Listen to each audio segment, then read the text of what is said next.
प्रभु यीशु के मीठे और मधुर नाम में मैं एक बार फिर अजीज़ों आप सबका स्वागत करता हूँ। ये मेरे लिए एक आदर की बात है कि परमेश्वर ने हम सबको एक और मौका दिया है कि हम एक साथ एक परिवार समान परमेश्वर के समीप आएँ और इन प्रभु के दिल की ये गहरी बातों से हम और करीबी रूप से परिचित हो पाएँ।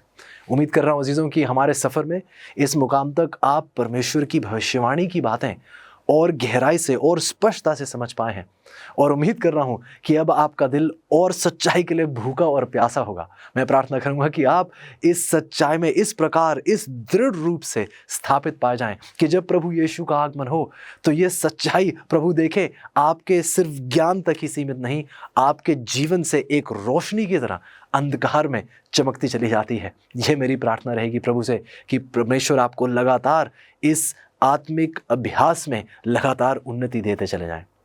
हमारा खास विषय जिस पर हम अध्ययन कर रहे हैं वो दानिएल और प्रकाशित वाक्य की किताबें हैं और हम देख रहे हैं कि ये किताबें इतनी महत्वपूर्ण हैं, इनमें दी गई सच्चाइयाँ हमारे लिए इतनी महत्वपूर्ण हैं। और अजीज़ों आइए हम गलती से भी परमेश्वर के बगैर इस अध्ययन में हम बिल्कुल भी ख़त्म ना रखें। जैसे बीते सफ़र में हमने प्रार्थना के साथ शुरुआत की है, आइए एक बार फिर प्रार्थना करते हैं, प्रभु से विनती करते हैं कि वो हमारा मार्गदर्शन करें।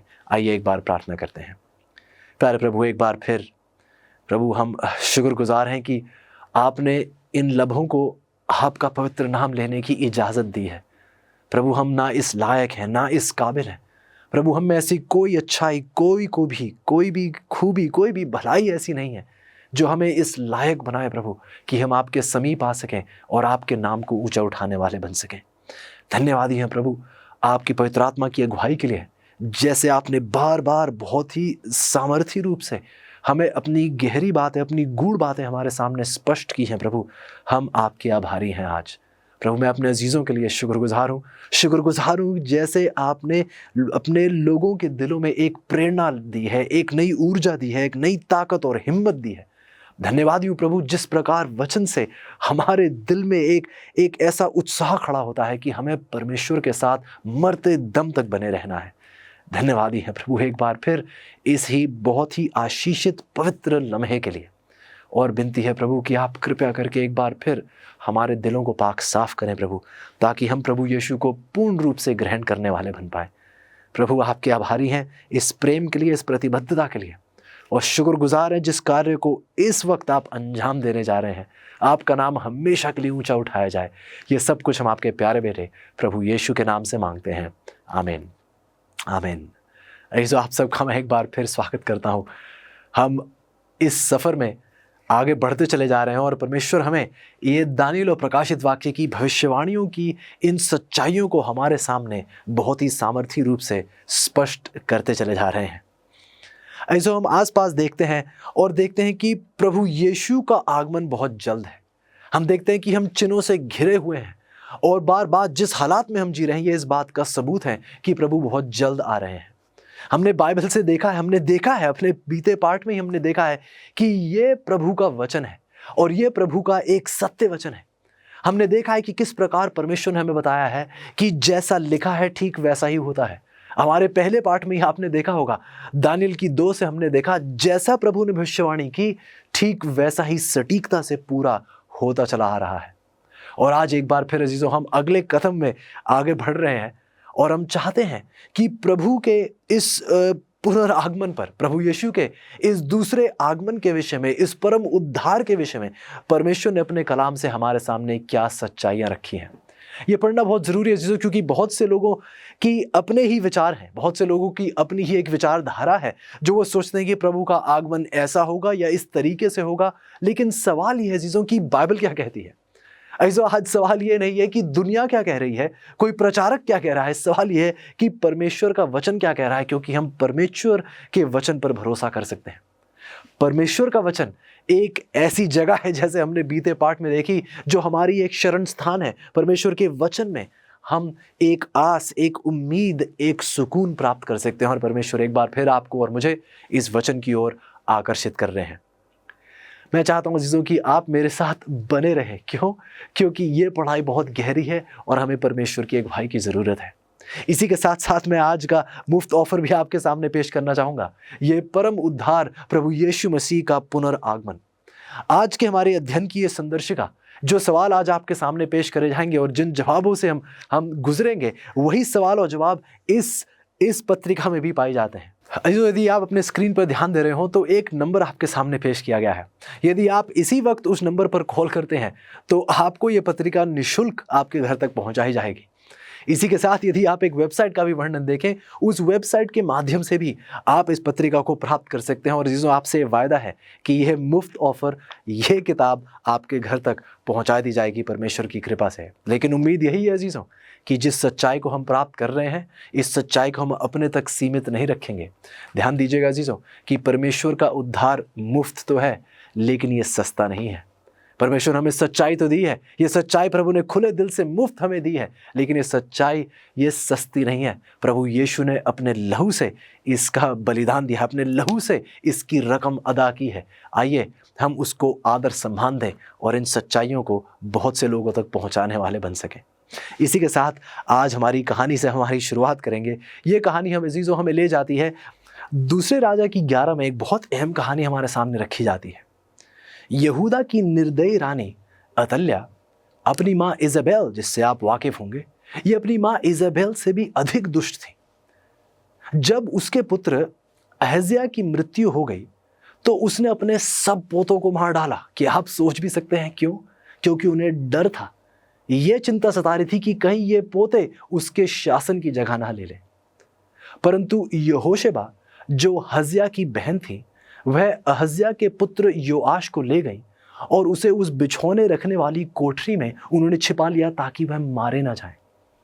वह उसके पास यहोवा के भवन में 6 वर्ष तक छिपा रहा और अतल्या देश पर राज्य करती रही। इसका वर्णन आप दूसरे राजा की 11 की 2 और 3 में भी देख सकते हैं। 6 साल तक अजीजों केवल कुछ ही विश्वसनीय लोगों को पता था कि शाही बच्चा जीवित है और परमेश्वर के मंदिर में गुप्त रूप से इसे छिपाकर रखा गया है। महायाजक यहोयादा, जिसके बारे में आपने पहले पढ़ा होगा, इसने युवा योआश को अपने बेटे समान प्रेम किया और प्रशिक्षित किया। 6 साल तक ये महायाजक यहोयादा योजना बनाता रहा कि किस प्रकार मैं अपने इस पुत्र को, किस प्रकार मैं इस योआश को, उस सही उत्तराधिकारी को किस प्रकार अपने लोगों के सामने पेश करूंगा। आखिरकार वृद्ध महायाजक ने गुप्त रूप से सेना के भरोसेमंद कप्तानों को बुलाया। उन्हें दिखाया कि देखो, अहज्याह का सबसे छोटा पुत्र अभी भी जीवित है। किस प्रकार वह सब अचंभित हुए होंगे। उन्होंने युवा राजा को लोगों के सामने प्रस्तुत करने के लिए शुक्रवार शाम तक इंतजार करने का फैसला किया। जब सभी वफादार लोग सब्त की आराधना के लिए मंदिर में आएंगे, उन्होंने तय किया कि ये एक बहुत अच्छा मौका होगा। हर तरफ आप देख सकते थे सैकड़ों सशस्त्र सैनिकों के साथ यहोयादा भीड़ से गुजरते हुए दाऊद के सिंहासन के वारिस को लाए और उसका परिचय दिया। आप सोच सकते हैं लोगों में कैसी एक लहर दौड़ी होगी अचंभे की। पहले तो सब लोगों ने बहुत आश्चर्य किया, लेकिन जब उन्होंने उस छोटे बेटे के सिर पर रखे हुए उस शाही मुकुट को देखा तो दूसरे राजा की 11 की 12 बताती है, तब ताली बजा बजा कर वे बोल उठे कि राजा जीवित रहे, राजा जीवित रहे। अब जब दुष्ट अतल्या ने तूरी और सभी लोगों के शोर को सुना, वह मंदिर में भागती हुई आई और तभी उसे पता चला कि ओह, उसके आतंक का राज्य अब खत्म हो गया है। उसी दिन, यदि आप कहानी पढ़ें, उसी दिन अतल्या और उसके अनुयायी मारे गए और योआश को राज्य दे दिया गया। ऐसा शायद आपको लगे कि ये तो किसी बीते कल की कहानी है, इससे हमारा क्या लेना देना है। शायद आपने ध्यान नहीं दिया कि अजीजों, बहुत जल्द एक और दाऊद का एक पुत्र है अजीजों, जो बहुत जल्द तूड़ी बजाने के बीच अपने अधिकार का राज्य प्राप्त करने और दुष्टों का नाश करने के लिए उस स्वर्गीय मंदिर से बाहर निकलेगा और इस पृथ्वी पर आएगा। क्या आज आप उसके आगमन के लिए तैयार हैं? ये सब पूरी की पूरी बाइबल हमें बताती है किस प्रकार परमेश्वर अपने लोगों से अत्यंत प्रेम करते हैं और बहुत जल्द आ रहे हैं। ये कहानी हमें बताती है कि बहुत जल्द परमेश्वर का पुत्र अपने अधिकारी राज्य के लिए बहुत जल्द आ रहा है, अपने लोगों के लिए बहुत जल्द आ रहा है, और वह चाहते हैं कि आप और मैं उसके आगमन के लिए तैयार हो। यदि आप गौर करें अजीजों, तो हमें बताया जाता है कि शुरुआत से ही हम देखते हैं कि सहस्राब्दी का एक सप्ताह है। यदि आप देखें तो बाइबल में बताया जाता है कि हर दिन के मुताबिक यदि आप देखें, हर दिन 1000 वर्षों के मुताबिक यदि आप देखें, तो अगर आप 1000 वर्षों दिन को गिनते हुए हर दिन को 1000 वर्षों के तौर पर गिने, तो आप देखते हैं कि तकरीबन 7000 वर्ष हमारे सामने यहाँ पेश किए जाते हैं। बाइबल ये बात को भी स्पष्ट कर देती है और इसके बारे में हम आगे जाकर और गहराई से भी पढ़ेंगे कि प्रभु के आगमन जब होगा तो प्रभु अपने दूसरे आगमन पर आकर अपने लोगों को बचा ले जाएगा और 1000 वर्षों तक परमेश्वर के लोग उन सिंहासन पर बैठेंगे और जो दुष्ट और शैतान और उसके दूत थे उनका न्याय करेंगे उन 1000 वर्षों तक, जो यहाँ वो न्याय का दौर बताया जाता है जो परमेश्वर के लोग करेंगे। हम देखते हैं अजीजों कि यह सच्चाई हमारे सामने पेश की जाती है। 2000 वर्ष सृष्टि से अब्राहम तक, 2000 वर्ष हम देखते हैं अब्राहम से मसीह तक, और 2000 वर्ष हम प्रभु मसीह से हमारे दिन तक हम देखते हैं कि समय किस प्रकार बढ़ता चला जा रहा है। और ये हमें इस बात का संकेत देता है कि परमेश्वर बहुत जल्द आकर अपने लोगों को घर ले जाना चाहते हैं। परमेश्वर चाहते हैं कि वो 1000 वर्ष का दौर आ खड़ा हो, जिसके बारे में हम और गहराई से भी आगे पढ़ेंगे। प्रकाशित वाक्य की 20:4 में अजीजों बाइबल बताती है, और वे जीवित होकर मसीह के साथ 1000 वर्ष तक राज करते रहेंगे।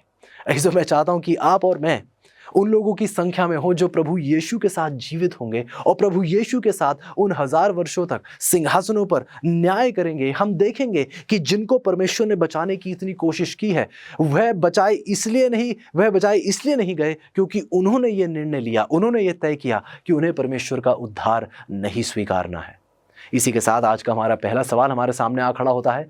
सवाल पूछा जाता है अजीजों कि वह कौन सा राजा है जो जल्द ही स्वर्ग के मंदिर से बाहर आएगा। बाइबल हमें जवाब देती है और आइए साथ पढ़ते हैं प्रकाशित वाक्य की किताब 14 अध्याय और उसकी 14 आयत।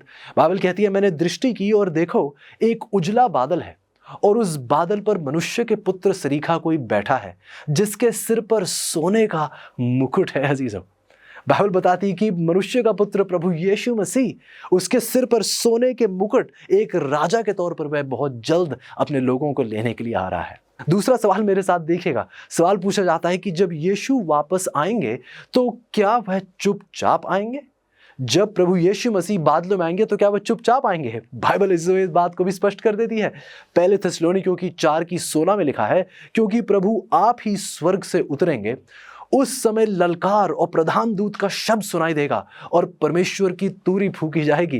क्या आपने कभी तूड़ी को बजते हुए सुना है अजीजों? ये कोई गुप्त तरीके से आप किसी कमरे में छिपकर तूड़ी बजाओ और ये सोचे कि कोई और नहीं सुनेगा, ऐसा हो नहीं सकता है अजीजों। ये एक बहुत बड़ी ललकार है, ये कोई गुप्त या शांति से होने वाली बात नहीं है। बाइबल हमें बताती है यिर्मयाह की किताब 25 अध्याय और 30 आयत में कि यहोवा ऊपर से गरजेगा और अपने उसी पवित्र धाम में से अपना शब्द सुनाएगा। वह अपनी चराई के स्थान के विरुद्ध जोर से गरजेगा। वह पृथ्वी के सारे निवासियों के विरुद्ध भी दाख लताड़ने वालों की नाई ललकारेगा। जीसो बाइबल बताती है।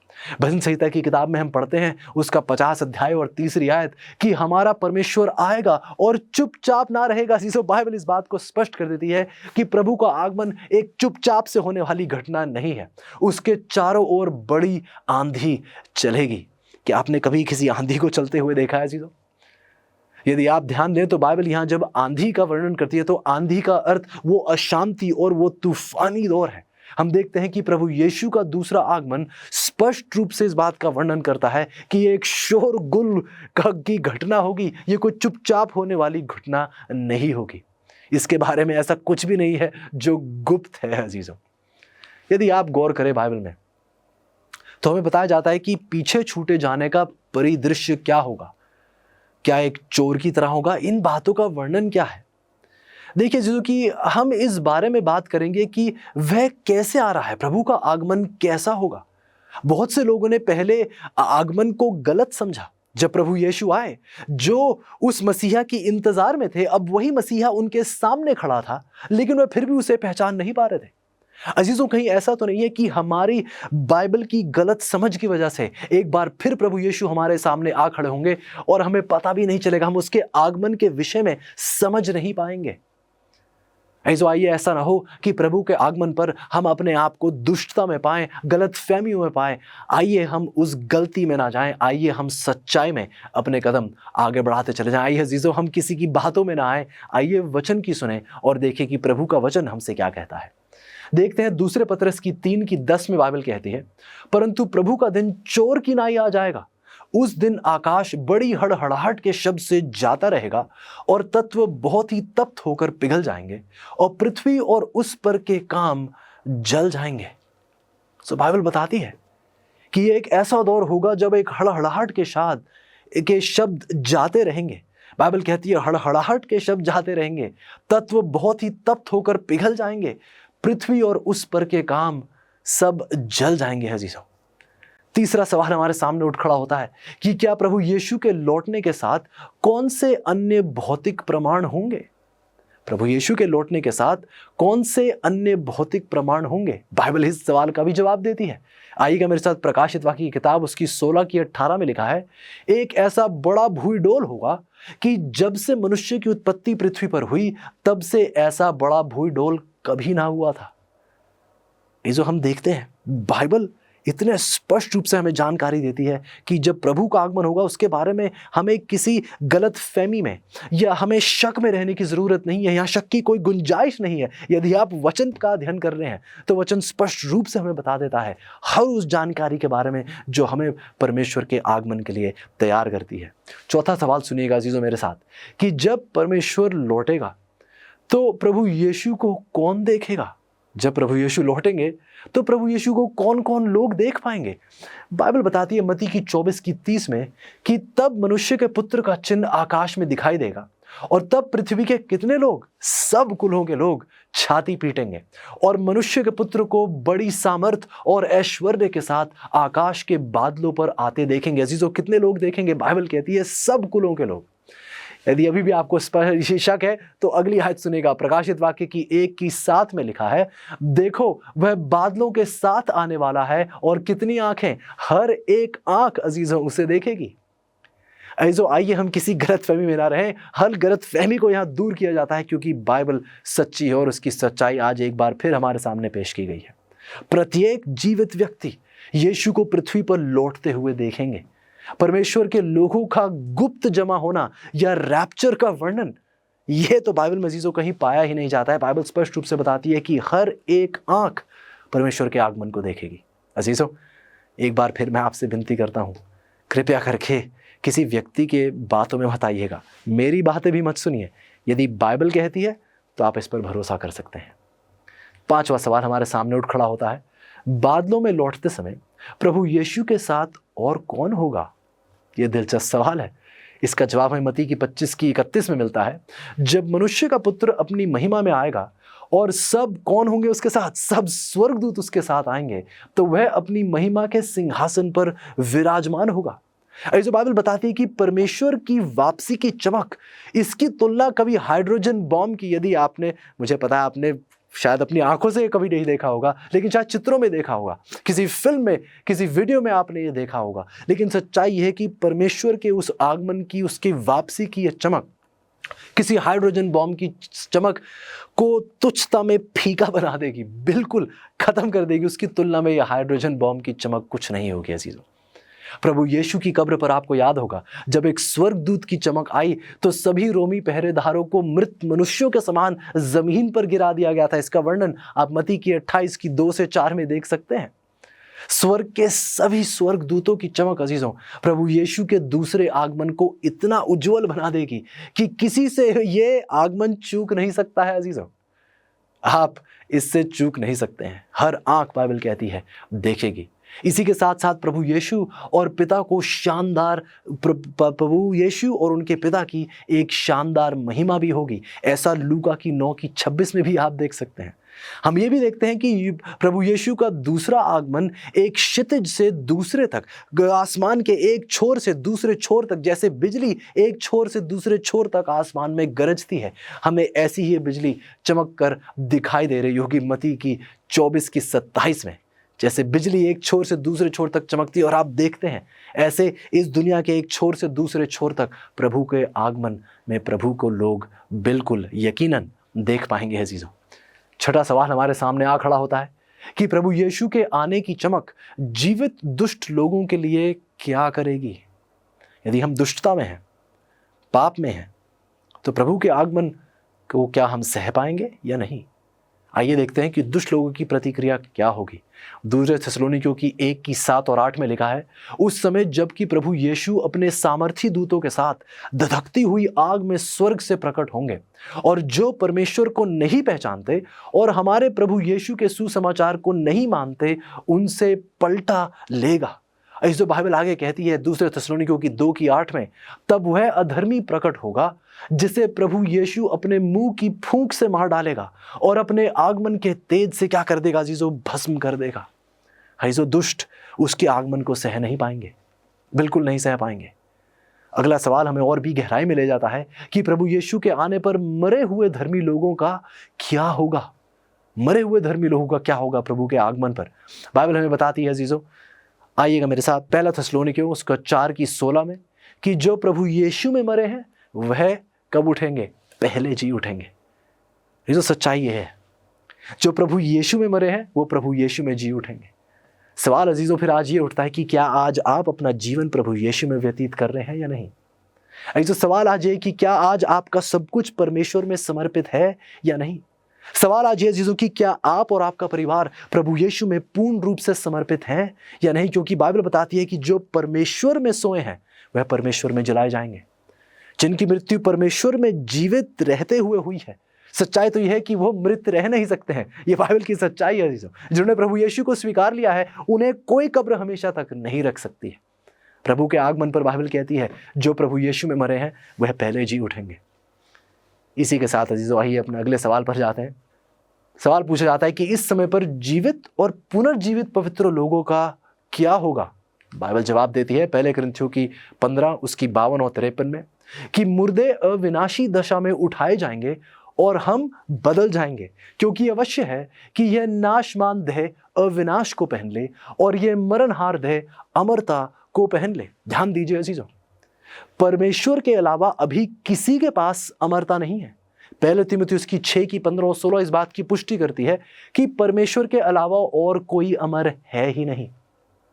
लेकिन यदि आप गौर करें, यही प्रभु यीशु अपने दूसरे आगमन पर धर्मी लोगों को एक मुफ्त उपहार देंगे। ये मुफ्त उपहार वही परमेश्वर की अमरता होगी। लेकिन याद रखिए, ये अपने आप से जब हम पुनर्जीवित किए जाएंगे, जब हम बदले जाएंगे, जो धर्मी जीवित हैं, जब हमें ये अमरता का वरदान दिया जाएगा, तो अजीजों ध्यान रखिए, हम अपने आप में, अपने आप से ही, अपने ही स्वाभाविक रूप से हम नैतिक, हम वो अमरता हमारे में अपने आप से नहीं होगी, परमेश्वर का वरदान होगा। जीवन के लिए अब भी हम परमेश्वर पर ही निर्भर रहेंगे, और जब तक परमेश्वर पर निर्भर रहेंगे हम परमेश्वर के साथ अनंत जीवन, अमरता के उस एहसास में परमेश्वर के साथ अनंत काल में कदम रखते चले जाएंगे। बाइबल हमें बताती है चीज़ों कि उनके देह को भी स्वर्गीय अविनाशी देह में बदल दिया जाएगा, बल्कि ठीक वैसी देह में जैसे प्रभु यीशु की देह है। इसकी सच्चाई आप फिलिपियों की 3:20 और 21 में भी पढ़ सकते हैं। इसी के साथ हमारा अगला सवाल बाइबल पूछती है, सवाल बल्कि पूछा जाता है, बदले जाने के बाद धर्मी लोगों का क्या होगा। जब धर्मी लोग बदले जाएंगे तो फिर क्या होगा। बाइबल जवाब देती है पहले थिस्सलुनीकियों की 4:17 में, तब हम जो जीवित और बचे रहेंगे उन पुनर्जीवित धर्मी लोगों के साथ बादलों पर उठा लिए जाएंगे कि हवा में हम सब प्रभु से मिले। ऐसे हम देखते हैं कि परमेश्वर के धर्मी लोग हवा में प्रभु से मिलेंगे। बहुत अहम जानकारी है अजीजों। विनती करता हूं कि एक पल के लिए भी अपना ध्यान बंटने मत दीजिएगा। बाइबल इस बात को स्पष्ट कर देती है कि परमेश्वर के धर्मी लोग हवा में प्रभु से मिलेंगे। यीशु अपने दूसरे आगमन पर पृथ्वी को नहीं छूते हैं। एक बार फिर इस वाक्य को दोहराता हूं अजीजों, प्रभु यीशु अपने दूसरे आगमन पर, जैसे पहले आगमन में वह इस पृथ्वी पर आए, इस पृथ्वी पर चले, बहुत से उन्होंने चमत्कार किए, अपने दूसरे आगमन में बाइबल कहती है कि प्रभु यीशु इस पृथ्वी पर कदम नहीं रखेंगे, इसलिए वह पृथ्वी पर दिखाई नहीं देंगे। जैसा कि कई लोगों का मानना है कि वह इस पृथ्वी पर दिखाई देंगे, लेकिन बाइबल स्पष्ट कह देती है कि परमेश्वर के धर्मी लोग हवा में प्रभु से मिलेंगे। उनका दूसरा आगमन एक आकाश में दिखाई देने वाला एक वारदात होगी। प्रभु यीशु इस पृथ्वी पर आकर लोगों के साथ नहीं चलेंगे अपने दूसरे आगमन में। हमारे टूटे हुए संसार के लिए क्या प्रभु की योजना जानना चाहते हैं? जैसे हम बाइबल की भविष्यवाणी देखते हैं, आप अपनी सबसे बड़ी चुनौतियों के लिए भरोसेमंद हल प्राप्त करना चाहते हैं। प्रोत्साहित करने वाली और प्रकाशन देने वाली amazing facts Bible study guide Bible पर आधारित 27 टॉपिकल लेसन्स प्रदान करती हैं, जिसमें सुंदर ग्राफिक्स और स्पष्ट उत्तर दिए गए हैं, जिसे समझना बहुत ही आसान है। हर बाइबल स्टडी गाइड आपको व्यवहारिक उत्तर की ओर लेकर जाती है, आपके जीवन के सबसे महत्वपूर्ण सवालों के लिए। मैं कैसे तंदुरुस्त संबंध पा सकता हूँ, यीशु मसीह फिर से कब और कैसे आएंगे, और भी बहुत कुछ। अपने भविष्य को अवसर पर मत छोड़िए, सत्य से अपने जीवन को बदल दीजिए। Amazing facts Bible study guide के द्वारा ये उपलब्ध हैं इंग्लिश, हिंदी, तमिल और तेलुगु भाषा में। तो इंतजार मत कीजिए, अपने स्टडी गाइड का पूरा सेट ऑर्डर कीजिए और विजिट कीजिए bookstore.aftv.in पर। जो अगला सवाल हमसे पूछा जाता है कि प्रभु यीशु ने अपने दूसरे आगमन के बारे में क्या गंभीर चेतावनी दी है। ध्यान से सुनिए, सवाल पूछा जाता है कि प्रभु यीशु ने अपने दूसरे आगमन के बारे में ऐसी क्या गंभीर चेतावनी दी है। इसका वर्णन मैं एक कहानी से आपके सामने रखना चाहूंगा। ओटो विटे की यह कहानी है। 1913 में पूर्वी यूरोप में स्थित अल्बानिया के एक छोटे देश ने अपनी स्वतंत्रता हासिल की। हम देखते हैं कि अल्बानिया में कुछ मुस्लिम अजीज थे और उन्होंने हलीम एडाइन नाम के एक तुर्की राजकुमार को अपना नेता चुना था। राजकुमार एडाइन पहले अपने मूल देश तुर्की को छोड़कर अल्बानिया की यात्रा करने के लिए अनिच्छुक लग रहे थे, लेकिन एक दिन एक टेलीग्राम ये कहते हुए प्राप्त हुआ कि वह जल्द ही अल्बानिया शहर दुरज्जो में आएंगे। आप सोच ही सकते हैं कि किस प्रकार पूरे शहर में एक जोश का माहौल होगा कि हमारा राजकुमार बहुत जल्द आ रहा है। दुरज्जो के लोग जो थे राजकुमार का अभिवादन करने के लिए जोश में निकले। वह तुरंत बता सकते थे कि वह एक सज्जन व्यक्ति था। वह कद में ऊंचा था, अधिकार से बोलता था, शानदार वर्दी उसने पहनी हुई थी। हम देखते हैं कि एक लंबी तलवार उसके पास थी। और जब उसने उन्हें बताया कि वह घृणित शहर बेलग्रेड के खिलाफ हमला करेगा, तो लोग और भी उत्साह से उछल पड़े कि यही हमारा राजकुमार है, यह हमारे दुश्मनों का खात्मा करेगा। आगे यदि आप कहानी को पढ़ें तो बताया जाता है कि शहर के लोगों ने जल्दी से राजकुमार को अल्बानिया का नया राजा घोषित कर दिया और राज्य अभिषेक समारोह का भी आयोजन किया गया। नए राजा ने तो बल्कि अपने इन मुस्लिम अजीजों के लिए एक अजीब नाम चुन लिया। अब इसने अपना नाम दे दिया था ओटो प्रथम। लेकिन लोग अपने नायक के प्रति आलोचनात्मक बिल्कुल नहीं थे अजीजों। वह जहां भी गया उन्होंने उसकी जय जयकार की और उसे महंगे उपहार भी दिए। आप सोच ही सकते हैं सब लोग किस खुशी से भरे हुए थे। लेकिन 5 दिन बाद, ध्यान दीजिए, 5 दिन बाद हालांकि एक और तार आया और इस तार में ओटो प्रथम उसमें लिखा था। ध्यान दीजिए, एक और तार आया, इस तार में लिखा था ओटो प्रथम एक ठग थे और असली राजकुमार एडाइन अभी भी तुर्की में था। 1 मिनट, क्या? लोग किस प्रकार निराश और क्रोधित हुए होंगे जब उन्होंने इस खत में पढ़ा कि ओटो प्रथम जो है सचमुच में एक ठग है, असली राजकुमार एडाइन तो अभी भी तुर्की में ही है। लोग सब जानने के लिए महल की ओर भागे, लेकिन जब उन्होंने जाकर उस ठग को पकड़ने की कोशिश की, वह झूठा राजा कब का भाग निकला था। क्यों? क्योंकि राजा ओटो प्रथम सचमुच राजा ओटो विटे था। एक झूठा, एक धोखेबाज व्यक्ति था कौन ये? और लोग इस प्रकार विश्वास क्यों कर बैठे थे? कहानी यदि आप पढ़े तो कहानी हमें बताती है कि ओटो विटे एक जर्मन सर्कस का कलाकार था अजीजों। ये सर्कस का कलाकार था जो बहुत बढ़िया कपड़े पहनकर इन सबको धोखा दे गया। ना तो ये पढ़ सकता था, ना ये लिख सकता था, लेकिन एक ऐसा व्यक्ति था, ये इतना धोखेबाज था, जिसने इतिहास के सबसे साहसिक धोखेबाजी को अंजाम दिया था। ये जो गौर कीजिए, एक ऐसा व्यक्ति जो ना पढ़ सकता था ना लिख सकता था, इसने इतिहास के सबसे साहसिक धोखेबाजी को अंजाम दिया था। जो मत्ती की 24:25 देखिए हमसे क्या कहती है। बहुत से ऐसे होंगे जो मेरे नाम से आकर कहेंगे कि मैं मसीही हूं, और बहुतों को भरमाएंगे। ऐसा तो नहीं है कि हम दिखावे पर जाएंगे जैसे ओटो विटे ने किया, अपने आप बहुत बढ़िया वर्दी पहनी, बहुत अच्छी बात है कहीं, बहुत औहदे के साथ बोला। कहीं ऐसा तो नहीं है कि हम भी दिखावे के पीछे भाग रहे हैं, प्रभु की वचन की सच्चाई की ओर नहीं। कहीं ऐसा तो नहीं है अजीजों कि हम किसी कलीसिया की तुलना करते हैं कि वो कलीसिया कितनी आलीशान है, उसकी बिल्डिंग कितनी नई है, उसमें कितनी कुर्सियां हैं, उसमें क्या क्या बहुत सी सहूलियतें हैं। क्या इससे हम तय करते हैं कि सच्ची कलीसिया कौन सी, या फिर परमेश्वर का वचन तय करता है कि परमेश्वर के सच्चे लोग कौन है? जो हम गौर नहीं कर रहे। लेकिन शैतान भी एक शानदार प्राणी के रूप में पृथ्वी पर आकर मसीह के दूसरे आगमन का प्रतिरूपण करे। एक धोखेबाज आकर लोगों को भरमाएगा अजीजों। ये शैतान वह अरबों को धोखा देगा और बहुत से लोगों को अभी भी धोखा दे रहा है। लेकिन प्रभु यीशु ने हमें चेतावनी दी है कि वह अपने दूसरे आगमन पर पृथ्वी पर बिल्कुल भी पैर नहीं रखेंगे अजीजों, बल्कि वह हवा में रहेंगे और परमेश्वर के लोग प्रभु के साथ उन बादलों में मिलेंगे। शैतान के बहकाने वाले धोखे इतने पक्के होंगे अजीजों कि ज्यादातर लोग धोखा खा जाएंगे। क्यों?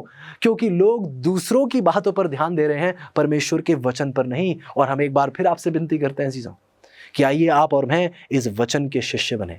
आइए आज आप और मैं वचन की गहरे अध्ययन में जाएं और प्रभु के आगमन के लिए तैयार हो पाएं, किसी गलतफहमी में ना रहें, सच्चाई को दुनिया के सामने पेश करने वाले बन पाएं। आइए अगली आयत पढ़ते हैं। मत्ती की 24 में लिखा है, क्योंकि झूठे मसीह और झूठे भविष्यद्वक्ता उठ खड़े होंगे और बड़े चिन्ह और अद्भुत काम दिखाएंगे कि यदि हो सके तो चुने हुओं को भी भरमा दे। कोशिश यही रहेगी कि जो चुने हुए हैं, जो परमेश्वर के चुने हैं, उन्हें भी भरमा दिया जाए। मत्ती की 24:26 कहती है, इसलिए यदि वह तुमसे कहें देखो वह कोठरियों में है, तो प्रतीति ना करना। यदि कोई आपसे कहे कि देखो वह कोठरी में है, तो प्रतीति ना करना अजीजों, बाइबल कहती है। अगला सवाल हमसे पूछता है कि धर्मियों को धोखा खाने से क्या रोकेगा? हमें धोखा खाने से क्या चीज बचा सकती है? बाइबल हमें बताती है अजीजों, यशायाह की 8:20 में, कि व्यवस्था और गवाही के अनुसार यदि वह लोग इन वचनों के अनुसार ना बोले तो निश्चय ही उनमें ज्योति नहीं है। अजीजों, परमेश्वर के सच्चे लोग धोखा नहीं खाएंगे। क्यों? क्योंकि उन्हें परमेश्वर के वचन के अध्ययन से पता चलेगा कि प्रभु यीशु कैसे आएंगे। क्या आप उन लोगों का भाग हैं? क्या आप ध्यान दे रहे हैं वचन में इस विषय के बारे में कि प्रभु यीशु के आगमन के विषय में बाइबल हमसे क्या कहती है? अजीजों, कोई भी प्रकट होना जो पवित्र शास्त्र के साथ मेल नहीं खाता वह नकली है, गलत है, झूठा है और उसे अस्वीकार कर दिया जाना चाहिए। प्रभु यीशु ने पहले ही हमें आगाह किया है। मत्ती की 24:25 में प्रभु यीशु कहते हैं, देखो मैंने पहले से ही तुम्हें यह सब कुछ कह दिया है। तो आइए अजीजों, हम किसी भ्रम में ना पड़े, आइए हम किसी गलत फहमी में ना जाएं, आइए हमें कोई दो राय ना हो इस विषय में। आइए हम बाइबल से स्पष्ट रूप से इन सच्चाइयों को ग्रहण करने वाले बन पाए। अगला सवाल अजीजों हमारे सामने रखा जाता है कि क्या झूठे मसीह को देखने जाना सुरक्षित होगा? आप बहुत अच्छे से जानते हैं मानवता के स्वभाव को। हमारा स्वभाव कुछ ऐसा है कि यदि कहीं कुछ रोमांचक सुनने को मिलता है तो कहते हैं कि मैं यकीन नहीं करूंगा, लेकिन जाकर देखे तो सही, मजा बहुत आएगा देखने में। जब सवाल पूछा जाता है कि क्या हमारे लिए सुरक्षित होगा एक झूठे मसीह को देखने जाना, बाइबल हमें जवाब देती है अजीजों। मत्ती की 24:26 कहती है, इसलिए यदि वह तुमसे कहें देखो वह जंगल में है, तो क्या करना? थोड़ी देर के लिए देखने जाना। प्रभु यीशु कहते हैं कि आप बाहर भी ना निकलना। यदि आपसे कोई कहे कि वो यहाँ है या वहाँ है, तो उसे देखने के लिए बिल्कुल ना निकलना। अगला सवाल हमसे पूछता है कि यीशु के लौटने के समय के बारे में हम अब तक फिर क्या जान सकते हैं? अब तक हमें क्या जानकारी मिली? बाइबल हमें प्रभु के आगमन के बारे में और क्या ज्ञान देती है? आइए देखते हैं मत्ती की 24:36 में, उस दिन और उस घड़ी के विषय में कोई नहीं जानता, ना स्वर्ग के दूत और ना पुत्र, केवल पिता। ऐसे बाइबल कहती है कि केवल परमेश्वर ही दूसरे आगमन का सही समय जानते हैं। सभी तारीख तय करना, ये जितने भी तारीख तय करने की कोशिशें हैं, ये सब परमेश्वर के वचन से सहमत नहीं है। हमें ऐसा करने की इजाजत कहीं नहीं दी गई है। लेकिन प्रभु यीशु ने यह स्पष्ट किया है कि जब हम उसके आने के संकेतों का पूरा होते हुए देखेंगे, ये संकेत बहुत सी जगह पाए जाते हैं। मत्ती की 24 की 4 से 51 आयत में आप देख लें, लूका की 21 की 8 से 33 यदि आप देख लें, दूसरे तीमुथियुस की 3 की 1 से 8वीं आयत तक यदि आप देख लें, यहाँ पर हमें बताया जाता है कि उसके आने के संकेत किस प्रकार होंगे। यदि हम इन चिन्हों को जान सकते हैं तो हम जान पाएंगे कि उसका आना अब बहुत निकट है। ये चिन्ह इस बात की सच्चाई हमारे सामने पेश करेंगे कि अब उस परमेश्वर का आगमन बहुत निकट है, वरन द्वार पर ही है। हम देखते हैं चीज़ों हमें बाइबल बताती है कि कुछ प्राकृतिक आपदाएं भी उठ खड़ी होंगी और ये चिन्ह होंगी, ये बताते हुए कि प्रभु का आगमन बहुत जल्द है। आइए कुछ उदाहरण देखते हैं। जियोलॉजिकल सोसाइटी ऑफ अमेरिका में बताया गया कि 2004 और 2014 के बीच 18 भूकंप हुए जो 8.0 की ताकत के थे। इन्होंने दुनिया भर की निचली सतह के क्षेत्र को हिलाया है। इसमें पिछली शताब्दी की औसत दर से 265% की वृद्धि हुई है। क्या आप गौर कर रहे हैं चीजों? पिछले 10 वर्षों में महान भूकंपों में विश्वव्यापी उछाल दिखाई दिया है। महान भूकंपों की वार्षिक संख्या पिछले दशक में लगभग 3 गुना हो गई है। तो ये एक बहुत बहुत बड़ी संख्या है, 3 गुना बढ़ चुकी है। आगे हम देखते हैं कि पिछले 40 वर्षों में विश्व के आधे वन्य जीव लुप्त हो चुके हैं। यदि आप बूढ़े बुजुर्गों से पूछे तो कुछ ऐसे जीव जंतु थे जो उन्हें दिखाई देते थे लेकिन आज दिखाई नहीं देते। शायद आप ही के दौर में आपने देखा होगा, जो मेरे नौजवान युवा अजीज हैं, आपने देखा होगा कि जब आप छोटी उम्र थी तो आप तितलियों को बहुत उड़ते हुए देखते थे, लेकिन आज आप देखें कई जगह तितलियां बिल्कुल नहीं दिखाई देती हैं। हम देखते हैं चीजों की पिछले 40 वर्षों में ही विश्व के आधे वन्य जीव लुप्त हो चुके हैं। और यह अजीजों एक सच्चाई है। हम देखते हैं कि 1970 और 2010 के बीच की यह वारदात है। 1970 और 2000 के बीचों बीच ही 40 वर्षों में वन्य जीवों में 52% की गिरावट आई है।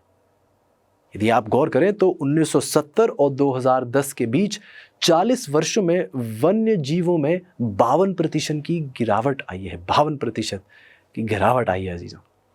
हम देखते हैं आगे कुछ और भी हो रहा है। विदेशी युद्धों में लड़ने की तुलना में गैंग हिंसा में हर दिन अधिक अमेरिकी युवाओं की मौत होती है। ये जो जगह जगह यदि आप देखें, उपद्रव इस कदर फैल चुका है और प्रभु यीशु ने हमें यह चेतावनी दी है कि यह चिन्ह बताते हैं कि प्रभु का आगमन बहुत जल्द है। आगे यदि आप देखें अजीजों तो अनैतिकता भी जगह जगह फैलती चली जा रही है। प्रभु यीशु ने तो हमें खुद बताया था लूका की 17 की 28 और 30 में कि जैसा लूत के दिनों में हुआ था, मनुष्य के पुत्र के प्रकट होने के दिन भी ऐसा ही होगा। हम ये भी देखते हैं कि इसी के साथ साथ हम देखते हैं कि अधिक जनसंख्या भी होती चली जा रही है। वर्ष 2050 में बताया जा रहा है कि पृथ्वी की आबादी 9.5 बिलियन हो जाएगी। तो ध्यान दीजिए कि वर्ष 2050 तक पृथ्वी की आबादी 9.5 अरब हो जाएगी या 9.5 बिलियन हो जाएगी। देखिए किस कदर ये आबादी बढ़ती चली जा रही है।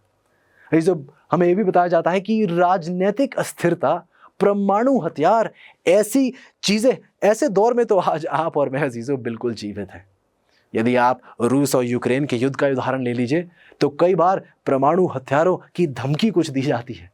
सैनिकों, गोला बारूद और युद्ध मशीनों पर दुनिया प्रति घंटे, ध्यान दीजिए, सैनिकों, गोला बारूद और युद्ध मशीनों पर दुनिया प्रति घंटे $100 मिलियन खर्च करती है प्रति घंटे। जो आज हम ऐसे उपद्रवी माहौल में जी रहे हैं और परमेश्वर का वचन, जैसा हमने बार बार देखा है, जैसा लिखा है वैसा ही होता चला आ रहा है। और आज हम देखते हैं कि जैसा कहा जा रहा था परमेश्वर के द्वारा एक उपद्रव का दौर होगा, जैसा लूत के दिनों में था, आज आपके और मेरे सामने एक ऐसा ही दौर है। अगला सवाल हमसे पूछता है कि प्रभु यीशु के दूसरे आगमन पर स्वर्गदूत क्या करेंगे? ध्यान दीजिए अजीजों, मत्ती की 24 की 31 कहती है, उसके दूत आकाश के इस छोर से उस छोर तक चारों दिशा से उसके चुने हुओं को क्या करेंगे अजीजों? इकट्ठा करेंगे। क्या आप सोच सकते हैं उस भव्य दिन के बारे में जब आपका रक्षक स्वर्गदूत, जी हाँ, आपका एक रक्षक स्वर्गदूत है। मत्ती की 18 की 11 इस सच्चाई की पुष्टि करती है। आपका वो रक्षक स्वर्गदूत प्रभु यीशु के लौटने पर आपका अभिवादन करने वाला पहला व्यक्ति होगा, सबसे पहला व्यक्ति होगा। अजीजों, कैसा धन्य विचार है ये, कैसी महान आशीष है ये। इसलिए कोई आश्चर्य नहीं है कि बाइबल दूसरे आगमन को एक धन्य आशा कहती है, जैसा तीतुस की किताब उसके 2 अध्याय और 13 आयत में पाया जाता है। अगला सवाल अजीजों हमसे पूछता है, क्योंकि हम यीशु के दूसरे आगमन से ठीक पहले जी रहे हैं, इसलिए हमें इस गंभीर शानदार घटना से कैसे संबंधित होना चाहिए? आइए, बाइबल जवाब देती है। बाइबल कहती है मत्ती की 24 की 44 में, इसलिए तुम भी क्या करो, तैयार रहो, क्योंकि प्रभु यीशु जल्द आ रहे हैं। आपको और मुझे क्या करना चाहिए? हमें तैयार रहना चाहिए अजीजों। क्यों? क्योंकि जिस घड़ी के विषय में तुम सोचते भी नहीं हो, उसी घड़ी मनुष्य का पुत्र आ जाएगा। यदि आप चारों ओर देखें तो जगह जगह लोग अनैतिकता की बातें करते हैं, जगह जगह लोग धन दौलत के पीछे भाग रहे हैं, जगह जगह लोग अपने व्यापार को बढ़ाने की कोशिश में हैं, जगह जगह लोग सिर्फ दुनिया के ही विचारों में खोए हुए हैं। और बाइबल कहती है कि एक ऐसी घड़ी जिसके विषय में आप सोचते भी नहीं है, जब आपका सारा ध्यान दुनियादारी में लगा हुआ है, एक ऐसे विषय में, एक ऐसे घड़ी में बाइबल कहती है मनुष्य का पुत्र आ जाएगा। जो आइए आप और मैं तैयार रहें, आइए आप और मैं दुनिया की तरह अपना जीवन ना व्यतीत करें, बल्कि एक सही, एक मसीही जीवन, एक पवित्र जीवन व्यतीत करें, ताकि अपनी पवित्रता में, प्रभु यीशु में बने हुए हम दुनिया को दिखा सकें। एक ऐसी पवित्रता जो हमारी अपनी नहीं है, एक ऐसी पवित्रता जो प्रभु यीशु हम में मुकम्मल रूप से भरते हैं। आइए हम उस सच्चाई से दुनिया को प्रभु यीशु की ओर आकर्षित करें। आइए हम प्रभु यीशु को दुनिया के सामने प्रदर्शित करें, ताकि दुनिया प्रभु यीशु के साथ जुड़ना चाहे। अगला सवाल हमसे पूछता है कि यीशु के दूसरे आगमन पर लोगों को कैसे पुरस्कृत किया जाएगा? बाइबल बताती है अजीजों, प्रकाशित वाक्य की 22 की 12 में, देख मैं शीघ्र आने वाला हूं और हर एक के काम के अनुसार बदला देने के लिए प्रतिफल मेरे पास है। अजीजों, बाइबल स्पष्ट रूप से बताती है कि किस प्रकार परमेश्वर के लोग अनुग्रह के द्वारा बचाए जाते हैं, लेकिन हम देखते हैं कि उनका आचरण, उनका न्याय उनके कर्मों के अनुसार, उनको इनाम अपने कर्मों के अनुसार दिया जाता है। मत्ती की 7 की 21 से 23 आप पढ़ सकते हैं और गहराई से परमेश्वर इन बातों का वहां वर्णन करते हैं। अभी जो सवाल पूछता है कि जब यीशु वापस आएंगे तो दुष्ट क्या कहेंगे? अभी अभी हमने देखा कि दुष्ट उसके आगमन को नहीं सह पाएंगे, कुछ सवालों पहले हमने देखा। लेकिन आइए देखते हैं कि ये दुष्ट कहेंगे क्या, इनकी प्रतिक्रिया क्या होगी। देखते हैं प्रकाशित वाक्य की 6 की 15 में कि पृथ्वी के राजा और प्रधान, सरदार और धनवान, सामर्थी लोग और हर एक दास और हर एक स्वतंत्र पहाड़ों और चट्टानों से कहने लगे।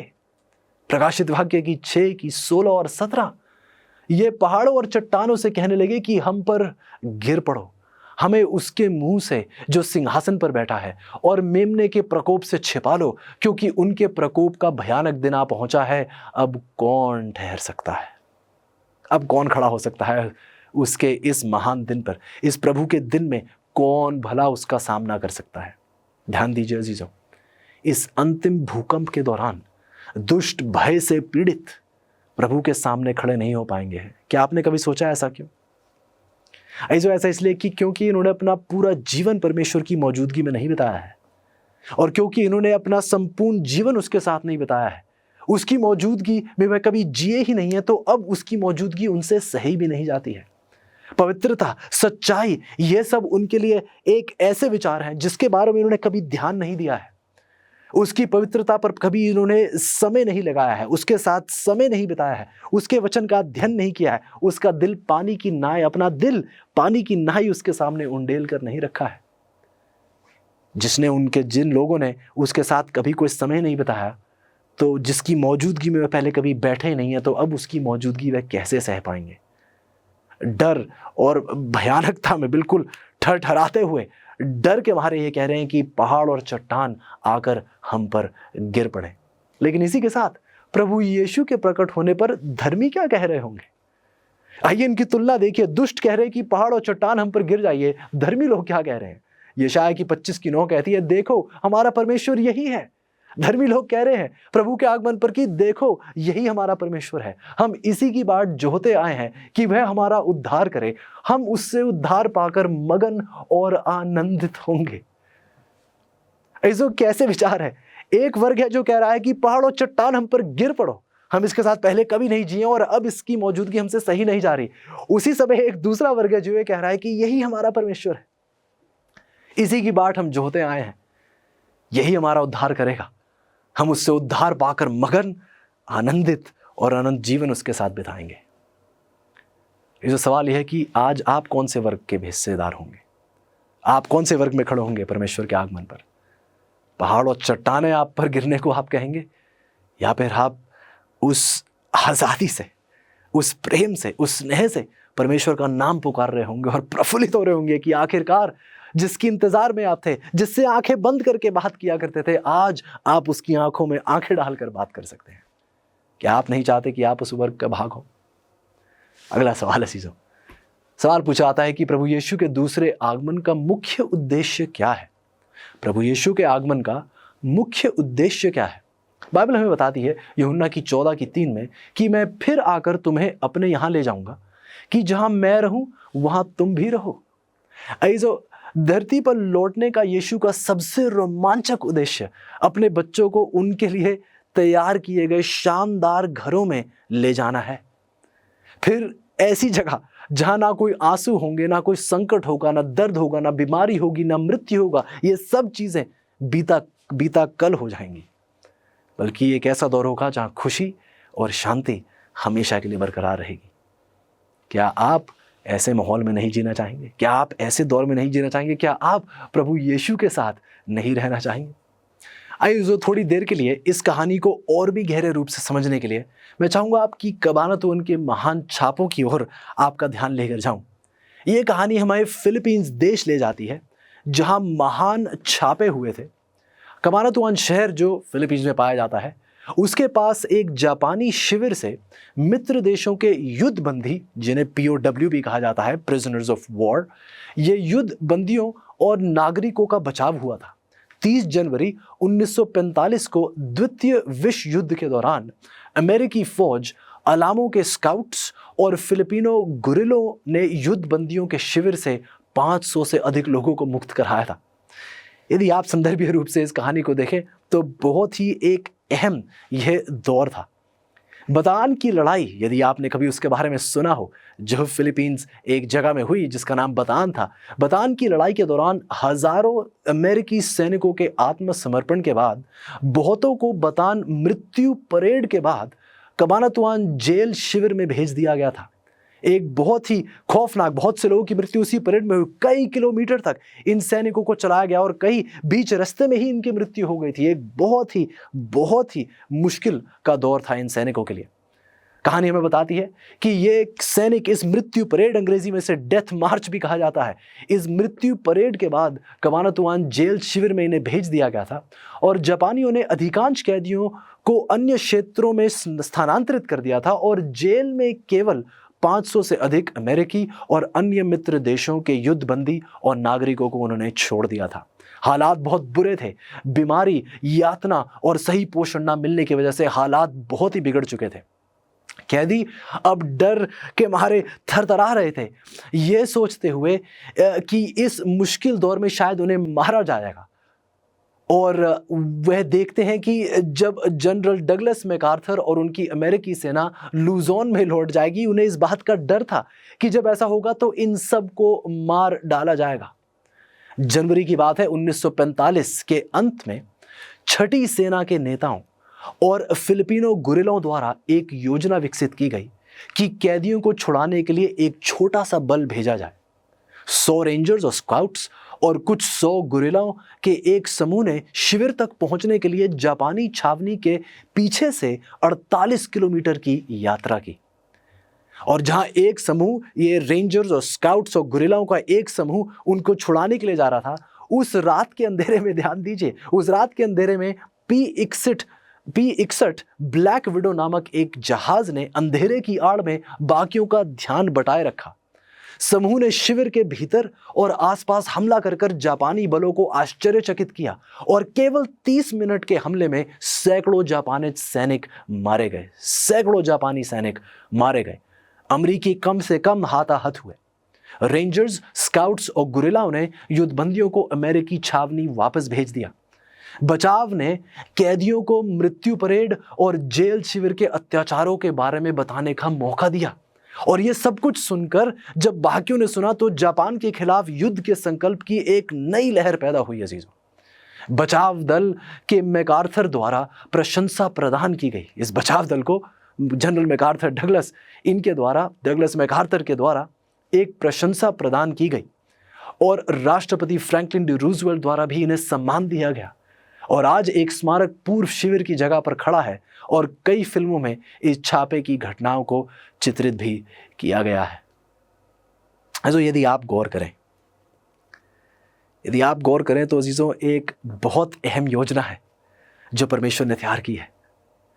एक बहुत अहम योजना जो परमेश्वर ने तैयार की है और परमेश्वर चाहते हैं कि परमेश्वर के लोगों का भी बचाव हो। अजीजों, परमेश्वर भी चाहते हैं कि एक बचाव हो परमेश्वर के लोगों का जो आज हताश हो चुके हैं, पस हिम्मत हो चुके हैं। ऐसा शायद यहाँ आज आपकी बात की जा रही है। शायद आप निराश हो चुके हैं जीवन की परिस्थितियों से, जीवन की मुसीबतों और अड़चनों से। परमेश्वर आज आपसे बात कर रहे हैं। परमेश्वर आज आपके उद्धार का जिक्र कर रहे हैं। परमेश्वर आज आपके और आपके परिवार को बचाना चाहते हैं। शायद आपके साथ बहुत बुरा बर्ताव हुआ है या आप किसी शारीरिक कमजोरी से बिल्कुल हैरान परेशान हैं और बिल्कुल मुश्किल की ऐसी स्थिति में हैं, आप हार मानने के लिए तैयार हैं या शायद आप हार मान चुके हैं।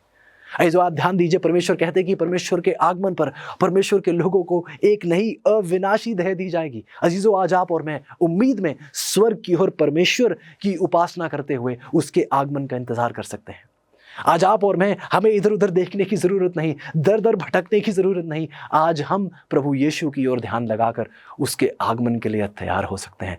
अजीजों, हमारी उम्मीद है, हमारे बचाव की योजना तैयार की गई है। परमेश्वर बहुत जल्द आ रहे हैं हमारे बचाव के लिए। स्वर्गदूतों का एक बड़ा दल आ रहा है हमें बचाने के लिए, ताकि हम प्रभु यीशु के साथ अनंत जीवन बिताने वाले बन पाए। अजीजों, सच्चाई आज आपके और मेरे सामने है, लेकिन निर्णय एक बारी फिर, आखिरी सवाल एक बारी फिर आपके सामने रखा जाता है। इसका जवाब आज आपको और मुझे देना होगा। आइए सवाल पढ़ते हैं। यीशु बहुत जल्द बादलों में आ रहे हैं। क्या आप अब उससे मिलने के लिए तैयार होने की योजना बनाएंगे? प्रभु यीशु ने तो योजना तैयार कर ली है। प्रभु यीशु की योजना स्थिर है। बचाव करने की योजना आज आपके सामने पेश की जा रही है। प्रभु यीशु आज आपको बचाना चाहते हैं। अजीजों, बाइबल कहती है उद्धार का दिन आज है। आप आज प्रभु यीशु को अपने दिल में स्वीकार सकते हैं। आप आज पाप से मुक्त हो सकते हैं यदि आप परमेश्वर के मेमने प्रभु यीशु को आज अपने दिल में स्वीकार लें। सवाल लेकिन यह अजीजों, क्या आप आज ये निर्णय लेंगे? क्या आज आप भी ये योजनाएं तैयार कर रहे हैं? इस संदेश को सुनकर क्या आप भी परमेश्वर की तरह योजना तैयार कर रहे हैं कि किस प्रकार आप अपने जीवन में से हर पाप से मुक्त होना चाहते हैं? और ये मुक्ति हम अपने आप को नहीं दे सकते, ये मुक्ति केवल प्रभु यीशु हमें दे सकते हैं। विनती है कि आज आप अपना ध्यान प्रभु यीशु की ओर लगाएं। यदि हमारे साथ कोई अजीज है जो अपना सब कुछ प्रभु यीशु के नाम करना चाहते हैं, यदि हमारे बीच कोई अजीज है जो अपना सब कुछ प्रभु के चरणों में सौंपना चाहते हैं और प्रभु से विनती करना चाहते हैं कि प्रभु हमें अपने आगमन के लिए कृपया करके तैयार कीजिए, यदि आपकी इच्छा है तो आपसे गुजारिश करूंगा, आइए मेरे साथ प्रार्थना में जाइएगा। आइए प्रार्थना करें। प्यारे परमेश्वर, धन्यवादी हैं प्यारे प्रभु, शुक्रगुजार हैं इस सच्चाई के लिए, इस दृढ़ और बहुत ही सामर्थी उद्धार की योजना के लिए। प्रभु जी, प्रभु मदद कीजिए कि जैसे आपने हमारे लिए एक योजना तैयार की है, प्रभु हम भी बैठकर देखें कि आज हम प्रभु के लिए क्या कर सकते हैं। प्रभु आइए, प्रभु हमें भी मदद दीजिए, प्रभु हमें भी अपनी पवित्र आत्मा से तृप्त कीजिए कि प्रभु हम केवल अपने ही उद्धार के बारे में नहीं, अपने आस पड़ोस के लोगों के उद्धार के बारे में भी सोचें कि हम बाकी के अपने अजीजों का बचाव कैसे कर सकते हैं प्रभु यीशु के साथ। धन्यवादी हैं प्रभु ऐसे प्रेम के लिए, ऐसे अतुल्य, ऐसे असामान्य प्रेम के लिए। शुक्रगुजार है प्रभु क्योंकि आप बहुत जल्द आ रहे हैं, हम सबको रिहाई मिल सकती है। विनती है प्रभु कि हमारी मदद कीजिए कि हमारा सारा ध्यान, हमारा सारा मन, हमारा संपूर्ण जीवन आप में समर्पित हो। प्रभु मैं अपने अजीजों को आपके हाथों में सौंपता हूँ। इनकी मुश्किलें, इनकी परेशानियाँ, इनकी परिस्थितियां मैं सब आपके चरणों में रखता हूं और विनती करता हूं प्रभु कि आप हम सबको अपने साथ चलने की हिम्मत और ताकत दें। धन्यवाद ही है प्रभु इस महान आशीष के लिए, और विनती करते हैं कि हम हमेशा का जीवन आपके साथ बिताने के लिए तैयार हो पाएं। प्रभु शुक्रगुजार है ऐसे प्रेम के लिए, और विनती करते हैं प्रभु कि शैतान का कोई भी वार हम पर हावी ना हो, जब हम दिन प्रतिदिन आपके वचन में दृढ़ खड़े हो सकें। शुक्रगुजार है प्रभु इस महान आशीष के लिए। आपका नाम सदा से सदा तक ऊंचा उठाया जाए, क्योंकि ये सब कुछ हम आपके प्यारे बेटे प्रभु यीशु के नाम से मांगते हैं, आमीन। क्या आपके बच्चों को मज़ा करना पसंद है? मुझे तो है। अमेजिंग फैक्ट्स का amazing adventures kids Bible guide बहुत ही सरल है। इसमें मेरे लिए बाइबल के बहुत से लेसन्स बहुत दिलचस्प बनाए हैं। ये तो बहुत ही अलग अलग रंग के हैं, और इसी के साथ इसमें बहुत से पजल्स हैं, बहुत से क्विज भी हैं जिससे पढ़ने में मज़ा आता है, जैसे दानव को मारना, जान बचाने वाला जहाज़, समुंदर की यात्रा, कब्रिस्तान में सीटी बजाना। बाइबल के 10 पार्ट हैं। मैंने इससे बहुत कुछ सीखा है। इससे मैंने साहस के बारे में बहुत कुछ सीखा है। मैंने इससे बहुत कुछ सीखा है। इससे ये केवल इंग्लिश में उपलब्ध है। आज ही अपने बच्चों के लिए अमेजिंग फैक्ट्स का ये पूरा सेट मंगाइए। हमसे संपर्क कीजिए। 50 साल से भी ज्यादा समय से अमेजिंग फैक्ट्स बाइबल की सच्चाई को पूरे संसार में बता रहे हैं। यीशु की आज्ञा है कि हम प्रचार करें, हर देश में, हर जाति में, हर भाषा में प्रचार करें। आपकी प्रार्थना और सहायता के लिए धन्यवाद।